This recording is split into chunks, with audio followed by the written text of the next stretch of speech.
Et bonjour à tous, donc cette semaine on va s'occuper un petit peu de ça, des maïs. On va mettre en route l'irrigation, enfin du moins essayer de mettre en route l'irrigation pour pouvoir tester un petit peu mes forages. On est en restriction de 11h à 19h d'arrosage. Mais on va mettre en route, déjà commencer par nettoyer les conduites. Je vais vous faire voir quelques rushs. Je vous avais présenté ça en début de semaine. Je vous présente la suite dans la vidéo. Allez, à tout de suite.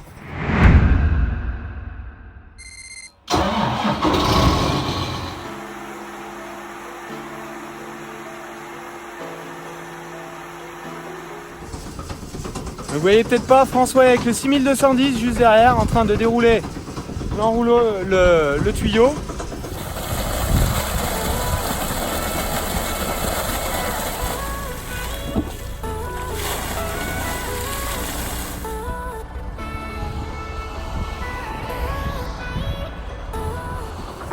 Donc voilà, première étape pour commencer à mettre en route. Donc on va mettre l'enrouleur en place. Donc on est allé le dételer avec François. Sur son posateur, on a fait un quart de tour. Et là on est en train de le dérouler dans les maïs. Donc des maïs catastrophiques, du au sec.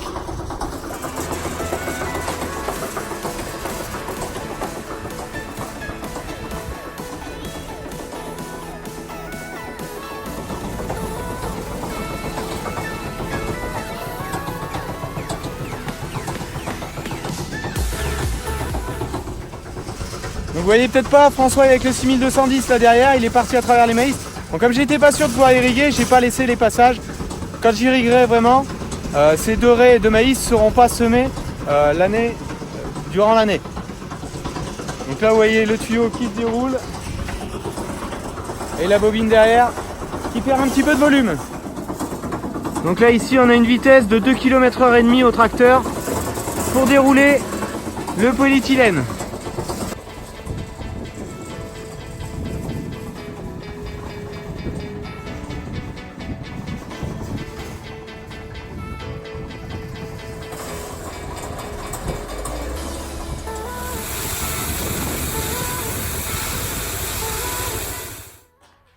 Donc pour l'irrigation, voilà, je vais pas vous faire de rush où vous allez voir l'enrouleur tourner. On est en période de restriction entre 11h et 19h en ce moment.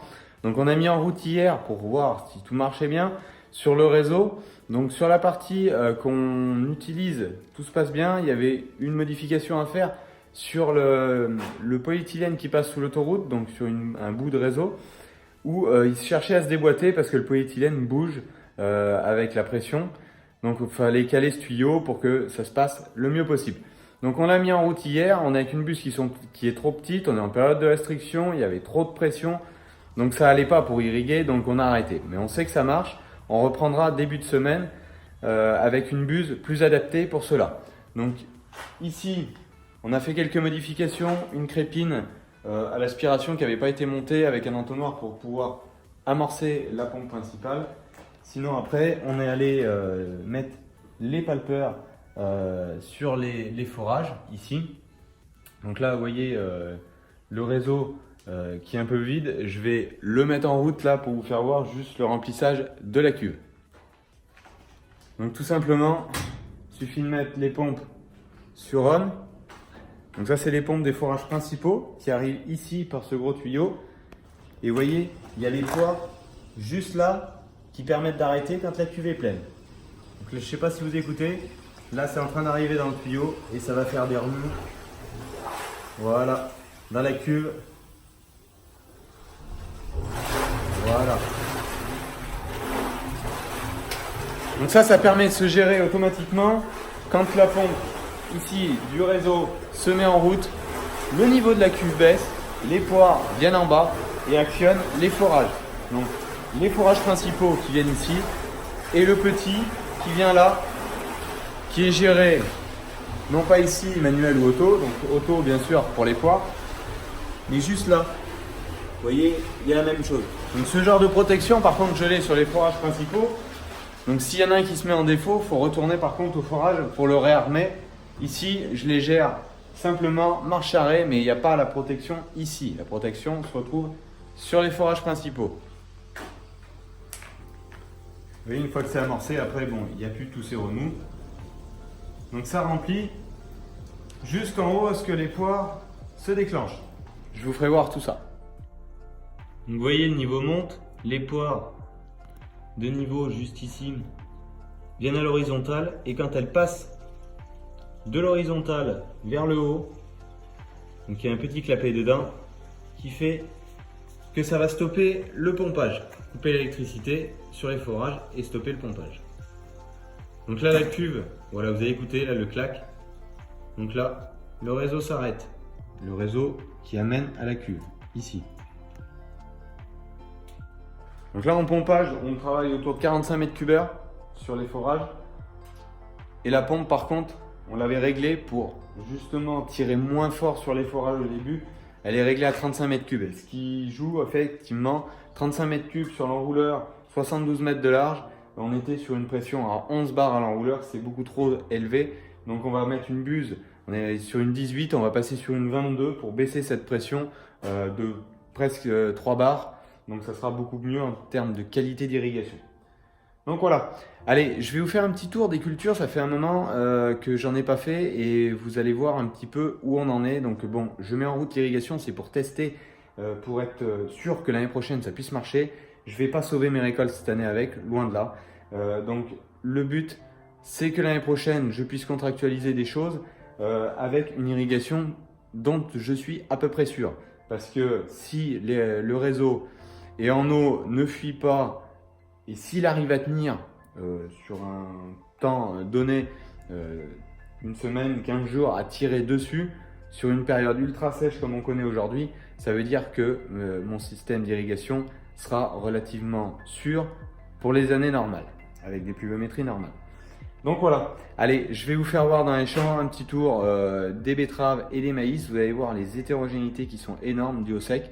Je pense qu'en maïs, on se plaignait des blés, mais je pense que le maïs, on n'a pas tout vu parce que ça va être vraiment pire en termes d'extrême de rendement. Allez, on va voir tout ça.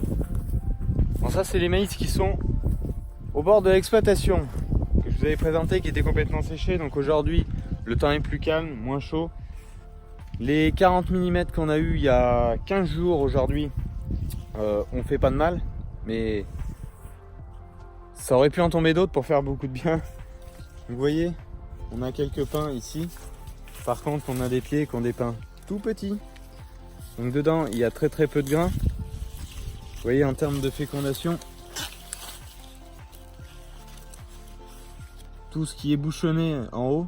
Donc ça, c'est la situation de petits pins. Il y a des endroits où il n'y a même pas de pain, de maïs. Et vous voyez, on a des programmations où on n'est pas sur des maïs à 16 rangs. Hein. Donc on est sur les indices précoces déjà qu'on des pins un petit peu plus petits, mais là c'est encore plus catastrophique, quoi. Vous voyez, un maïs comme celui-là, il va pas faire de grain, il n'y aura rien ici là. Vous voyez, il y en a encore un autre ici. Là on en trouve qui ont des petits pins. Donc dans les rangs du bord, on voit tout de suite l'effet bordure, mais un tant soit peu on est dedans. Là c'est tout de suite la catastrophe. Les zones séchantes, plus calcaires et tout, où il n'y a vraiment pas grand chose. Vous l'avez vu quand on a déroulé l'enrouleur, c'est vraiment catastrophique. Donc ça c'est 14 hectares qui sont vers l'exploitation. J'en ai 6 autres dans une parcelle hétérogène que vous voyez dans la côte, là juste derrière. Donc on va aller le voir. Vous allez voir qu'entre le bas et le haut de la parcelle, les précipitations sont les mêmes. C'est simplement la réserve hydrique qui change. Et vous allez voir sur la tenue des maïs, c'est le jour et la nuit. Donc ce qui fait dire que quand il manque, c'est des réserves hydriques de 40 à 50 mm en moins sur ces zones séchantes, mais qu'un apport d'eau par d'irrigation de 40-50 mm chez nous peut faire un bien considérable sur les cultures. Donc ça, je vais aller vous le faire voir sur cette parcelle-là. C'est marquant. Donc là, on se retrouve dans le fond, dans la vallée, dans les terres les plus fortes, les meilleures en termes de potentiel pour des cultures de printemps. Donc ce que je vous disais, je ne sais pas si vous le voyez de façon très marquée. Bon, j'ai pas le drone avec moi pour vous faire voir, mais ici, vous voyez des bandes dans la parcelle qui sont plus claires. Donc tout le haut de cette parcelle, il y en a 6 hectares à peu près sur les 18, qui ressemblent à ce que je vous ai montré précédemment. Par contre, tout ce qui est derrière moi là, on va aller faire un tour, vous allez voir. Dedans, comment c'est? Donc c'est pas des maïs exceptionnels, c'est pas ce que je veux dire, mais on est quand même sur des maïs qui vont pouvoir produire du grain de façon à peu près correcte, du moins pour l'année en plus. Vous voyez, sur les rangs de bordure, on a tout de suite des pins qui ressemblent à des pins de maïs. Mais même si on rentre à l'intérieur de la parcelle, vous voyez déjà dans les premières raies, on a des poupées de maïs qui sont bien mieux. Et vous voyez, les grains sont plus avancés, la partie bouchonnée beaucoup moins grande. Donc là, vous voyez, on a plus de rangs de grains dessus. Alors par contre, vous voyez tous les phénomènes de chaleur. Donc des grains qui sont pas réguliers, avortés. Vous voyez, on peut en prendre un autre ici. Donc on a une partie bouchonnée, mais après, tout le bas du maïs, du pain de maïs, est beaucoup plus régulier là. Voilà. Donc ça, on peut pas se réjouir de ce qu'on voit ici, mais on se dit quand même que avec un tout petit peu plus d'eau, on arriverait à faire des choses. Le stress, le manque hydrique est tellement haut, on a moitié précipitation par rapport à une année normale, largement même, mais on peut se rendre compte ici que selon le travail du sol qu'on a fait, ici je suis sur 2 passages de déchômeurs à dents, plus un passage de vibroculteur et semis en direct derrière. Donc c'était le vibroculteur que j'avais fait en début d'année là toute la nuit là, c'était ici que ça c'est sur cette parcelle, elle en faisait partie. Mais on voit que ici, eh ben, avec 300 mm, on peut faire presque pousser un maïs si les réserves hydriques sont bonnes. Et le problème ici, c'est si j'avais eu implanté l'année dernière un couvert que j'aurais détruit tard en saison, il aurait puisé de l'eau et cette eau qui aurait été puisée dans le sol aurait pas été bénéfique pour les maïs. Donc j'aurais eu des maïs, peut-être même à cet endroit-là, qui se seraient retrouvés comme plus haut. Donc on a le cas à des endroits, vous avez vu avec les betteraves, mais on a le cas par exemple derrière des couverts chez certains qui sont allés détruire tard, où on a perdu cette réserve hydrique qui était dans le sol, parce qu'on a une capacité dans nos sols ici, même si vous les voyez fendus, fissurés, de pouvoir stocker une quantité d'eau assez importante. Donc voilà, allez, je vais vous faire voir les betteraves qui sont juste de l'autre côté du chemin.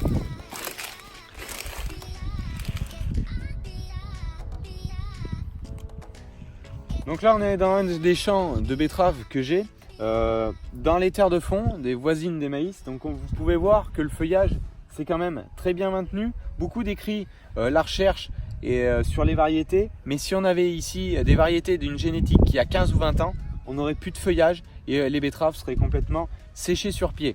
Donc elles ont aujourd'hui une faculté à résister à la sécheresse qu'on n'avait pas il y a 15 ou 20 ans, due à la recherche. Autre avantage aussi qu'on a aujourd'hui, c'est qu'on est un secteur qui est très touché par la cercosporiose. C'est une maladie qui vient faire des taches noires sur les feuilles. Alors, peut-être que je cherche bien, que j'en trouverai quelques petites taches, mais on est vraiment cette année très soft là-dessus. Le fait de la chaleur d'un feuillage qui est quasiment tout le temps sec, on n'a pas eu ces incidences-là. La preuve, c'est que cette année, j'ai eu aucune intervention phytosanitaire pour protéger le feuillage de mes betteraves. Je ne dis pas qu'il ne faut pas en faire. Je dis que simplement, le monde agricole, on a aussi la faculté de s'adapter, que quand il n'y a pas besoin de faire une intervention, eh bien, on ne la fait pas.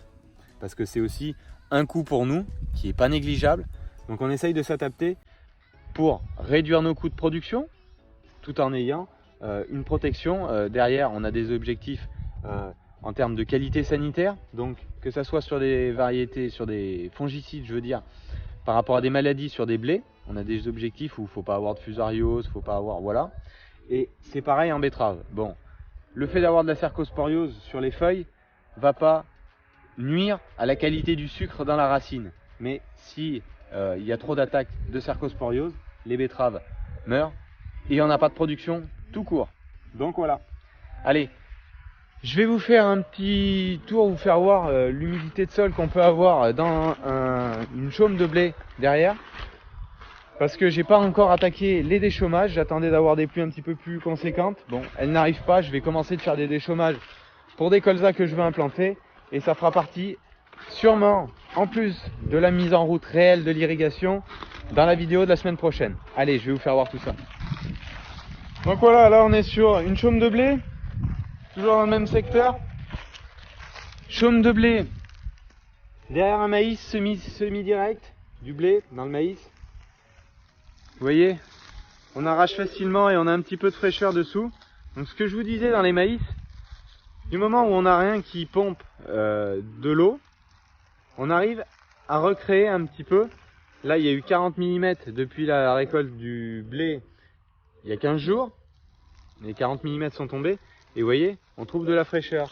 Donc là, on va pouvoir faire un déchômage de qualité.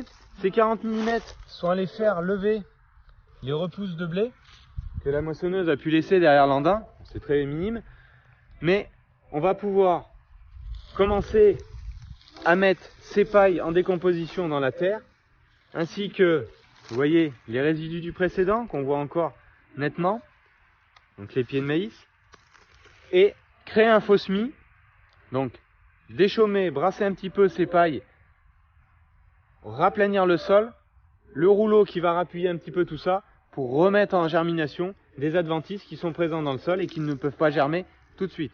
Donc ça permet de faire du désherbage mécanique et d'amoindrir un petit peu le stock semencier d'adventices dans nos sols de façon mécanique et non chimique. Voilà. Allez, moi je vous dis à la semaine prochaine pour la suite un petit peu de tous ces travaux et la mise en route réelle avec l'enrouleur de l'irrigation. Allez, bonne semaine à vous tous. Ciao, bye bye.